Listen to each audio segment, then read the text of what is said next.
Breaking news, first at 7, Atlanta News First Sports Director Bailey Burmaster here now. And Bailey, you actually got an exclusive interview with the Atlanta Dream. They just shared some big plans for the future. This is very exciting. President and Chief Operating Officer Morgan Shaw Parker of the Atlanta Dream says as the league grows, so will the team. The organization is working on finding a place for an official practice facility for the team. That is absolutely coming. As of right now, they practice at Core 4 in Chamblee, but that lease is up at the end of the year. What's great is that we've got different communities inside of Greater Atlanta coming to us, at least 7 or 8 coming to us and saying, hey, we want you to be a part of our community.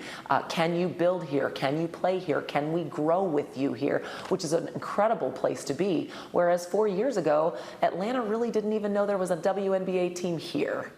These ventures are massive because the Dream are one of 5 WNBA teams whose ownership group does not also own another major pro sports team in their city. An independent franchise that's organizational staff has gone from 7 to 55 in the last 4 years. Exciting times now and more to come. And don't forget, you can watch the Atlanta Dream on Peachtree TV. The first game coming your way is Tuesday, May 20th against the Fever on the road.